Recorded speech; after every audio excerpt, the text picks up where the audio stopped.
Assalamualaikum warahmatullahi wabarakatuh. Salam Pagarusa, salam Caksila, dan salam seduluran untuk kita semua.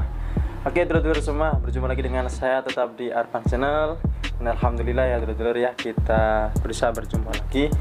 Ya sebelumnya saya mohon maaf yang sebesar-besarnya dulur-dulur semua ya, bahwasanya kemarin-kemarin mungkin sedikit kurang aktif untuk membuat konten karena ya sedikit ada kendala ya dulur-dulur ya, ada pekerjaan yang lain dan juga memang itu keterbatasan saya dulur-dulur ya. Mohon maaf yang sebesar-besarnya. Dan pada kali ini dulur ya, mohon tonton video ini sampai selesai, jangan di skip. Karena apa? Pada video kali ini saya akan membagikan informasi yang insya Allah sangat-sangat bermanfaat dan mungkin ini suatu hal yang sangat penting dan bisa disampaikan kepada saudara-saudara Paganusa yang lainnya. Lanjut ya dulur-dulur ya, bahwasanya di sini saya akan membahas yaitu tentang Paganusa dan juga beserta perguruan pencaksilat tradisional yang ada dalam Paganusa. Pencaksilat apa saja ini yang masuk dalam naungannya Paganusa. Dan di sini dulur-dulur saya mendapatkan postingan ini dari Instagramnya UKM Paganusa Stai Ma'arif Jambi. Ya seperti itu dulur-dulur ya. Nanti kalau misalkan lebih lengkapnya bisa ditonton atau dilihat langsung di Instagramnya UKM Paganusa Stai Ma'arif Jambi. Oke lanjut dulur-dulur ya, ini yang pertama. Yang pertama mari kita lihat ini di Instagramnya, sekali lagi ya, di Instagramnya Paganusa Stai Ma'arif Jambi. Oke, yang pertama perguruan pencaksilat yang ada dalam naungan Paganusa. Yang pertama ini ada perguruan pencaksilat Cepedi atau Cepat Pembelaan Diri ya. PPS Cepedi berdiri tanggal 17 September tahun 1922 di Yogyakarta oleh Eyang Citro Mangkunegoro. Nah, pada perkembangannya mengalami sangat pesat, itu dibawa oleh Raden Muhammad Kasturi Al-Asadi. Ya, beliau juga membuka UKM PPS Cepedi yang ada di UIN Sunan Kalijaga pada tanggal 17 September tahun 1970. Nah, seperti itu dulur ya. Beliau ini belajar dengan Eyang Muhammad Jain, murid langsung dari Eyang Citro Mangkunegoro, pendiri PPS Cepedi. Jadi untuk sanad keilmuannya berarti bisa dikatakan pendiri dari Cepedi ini mempunyai murid tadi yang bernama Eyang Muhammad Jain. Terus beliau Bapak Muhammad Kasturi ini adalah murid langsung dari Eyang Muhammad Jain. Jadi sanadnya jelas dulur ya. Dan PPS Cepedi adalah salah satu perguruan pencaksilat yang ada dalam naungan Paganusa. Ini saya informasikan sebelum saya bahas yang kedua, bahwasanya terdapat perguruan pencaksilat yang sangat banyak sekali dulur-dulur, ratusan yang ada di naungannya ada di Paganusa. Ini hanya 7 dulu untuk yang part ini, yang akan ada part selanjutnya, part selanjutnya mungkin ada tambahan-tambahan dan terus tambahan dulur ya. Ini yang ketujuh dari perguruan pencaksilat yang ada dalam naungan Paganusa. Untuk lebih lengkapnya lagi ikuti terus sampai part-part selanjutnya. Seperti itu dulur ya. Oke lanjut. Yang selanjutnya nomor 2 yaitu perguruan pencaksilat Satria Agung. Ya, perguruan pencaksilat Paganusa Satria Agung ini berdiri pada tanggal 12 Desember tahun 2012 di Pondok Pesantren Ngalah Pasuruan oleh Bapak Yusman dan Bapak Rukma. Dan ini dulur ya, Paganusa Satria Agung ini adalah salah satu Paganusa yang terkenal dengan atlet-atletnya yang sangat berprestasi, luar biasa dulur. Dan salah satunya yaitu yang ada di Paganusa Lamongan juga berperan penting dalam perkembangan atlet pencaksilat Paganusa di Lamongan, yaitu salah satunya dari perguruan pencaksilat Satria Agung. Seperti itu. Oke lanjut dulur. Lanjutnya yaitu ada perguruan pencaksilat Hokasito Garuda Putih. Wah luar biasa dulur ya. Sekilas dengan ketika melihat seragamnya ini bukan identitas dari pencaksilat, malah lebih condong ke apa ya, ke karate ya mungkin ya. Nah, seperti itu. Dan Garuda Putih ini didirikan oleh Bapak Edi Sumarto, seorang anggota TNI pada tahun 1972 di Jember, Jawa Timur. Oke, seperti itu dulur ya. Nah, sekilas tentang perguruan pencaksilat Hokasito Garuda Putih yang juga salah satu naungan ataupun salah satu perguruan pencaksilat yang ada dalam Paganusa. Oke lanjut. Yang nomor keempat ini ada perguruan pencaksilat Kuntu Mancilan. Nah, Pencak Kuntu ini didirikan oleh Mbah Hasan Wiroi pada tahun 1817. Mbah Hasan adalah keturunan Mbah Slaga yang jika dirunut garis keturunannya itu sampai ke Sultan Hasanuddin hingga Sunan Gunung Jati.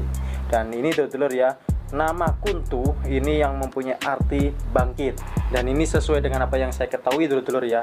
Perguruan pencaksilat Kuntu Mancilan ini juga salah satu perguruan pencaksilat yang ada dalam Pagar Nusa, dan juga itu untuk masalah prestasi luar biasa di Pasuruan. Itu yang mendominasi prestasi di pencaksilatnya itu salah satunya ada perguruan Satria Agung, ada perguruan Kuntu Mancilan, Pagar Nusa, Perisai Diri. Ini sesuai dengan apa yang saya dapatkan informasi ketika di kejuaraan-kejuaraan yang ada di Pasuruan, itu ada perguruan tersebut, dan salah satunya yaitu Kuntu Mancilan, dan juga merupakan salah satu perguruan tradisional yang ada di Pagar Nusa. Seperti itu dulur ya. Oke, yang selanjutnya untuk yang nomor kelima yaitu ada perguruan pencaksilat Saperti ya. Oke, perguruan pencaksilat Saperti atau Satria Perkasa Sejati. Pagar Nusa Saperti mulai dirintis oleh Mbah Sumarno di Ponorogo pada tahun 1985, tepatnya pada 1 Maret. Ya, Saperti merupakan salah satu perguruan yang ikut membentuk Pagar Nusa di tahun 1986. Oke, ya ini sedikit dilanjutkan bahwasanya Pagar Nusa ini didirikan bukan hanya dari satu orang saja, melainkan beberapa guru tokoh pencaksilat, ya salah satunya dari perguruan pencaksilat Satria Perkasa Sejati ini yang juga ikut serta dalam pendirian Pagar Nusa. Seperti itu. Lanjut ya, nama Satria bernama sanggup akan triasas iman, Islam, ihsan. Insya Allah dulur-dulur Pagar Nusa dan umumnya warga Nahdliyin tidak akan asing dengan kata iman, Islam, dan ihsan. Ini juga salah satu yang diambil dari nama Satria.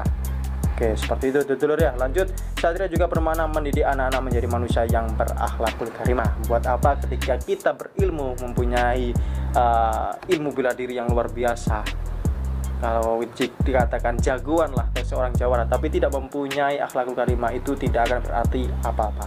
Luar biasa ini. Ini setelah ada perguruan Saperti, ini ada yang keenam, ini adalah perguruan pencaksilat Nurul Huda Pertahanan 2 Kalimat Syahadat, ataupun yang biasa kita kenal dengan NH Perkasa. NH Perkasa ini berdiri pada tanggal 2 November tahun 1982 di pesantren Tebu Ireng, Jombang. Dan untuk NH Perkasa ini diprakarsai oleh santri Tebu Ireng yang bernama Dr. Andes Kiai Haji Lamro Ashari. Nama Nurul Huda yaitu bermakna cahaya petunjuk, yaitu Nabi Muhammad SAW. Nama ini diberikan oleh Kiai Haji Khalid Hasim melalui istikharah Kiai Lamro. Luar biasa dulur-dulur ya, ketika memberikan nama saja itu tidak ngawur dulur, tidak sembarang memberikan nama, tetapi ini ada tirakatnya, ada istikharahnya, seperti halnya dari saudara NH Perkasa. Oke, lanjut. Sedangkan nama Perkasa adalah akronim dari Pertahanan 2 Kalimat Syahadat.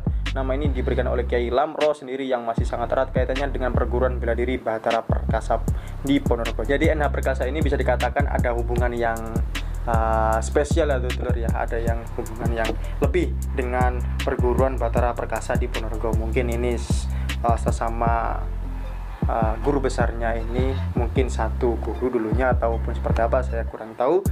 Dan untuk Bahtara Perkasa akan kita bahas di part selanjutnya. Oke, yang terakhir ini dulur-dulur ya, ini mungkin nggak asing lagi bagi dulur-dulur semua, yaitu perguruan pencaksilat yang ada di Pagar Nusa. Ada Gerakan Aksi Silat Muslimin Indonesia atau kita kenal dengan GASMI, yang sudah terkenal dengan tradisi pencakdornya dulur-dulur ya. Seperti itu.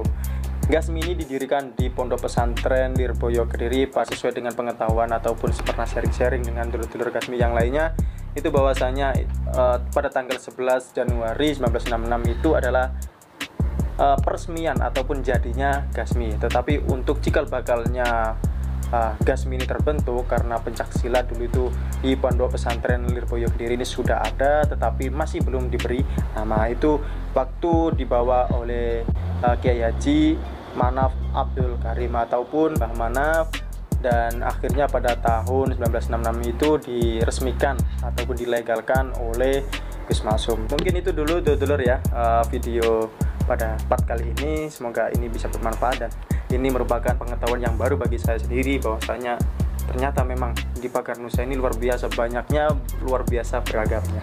Oke dulur semua, mungkin cukup itu dulu video pada kesempatan kali ini. Tonton selanjutnya di part selanjutnya ini ya, supaya tidak ketinggalan. Oke lanjut dulur, dan saya akhiri. Wassalamualaikum warahmatullahi wabarakatuh.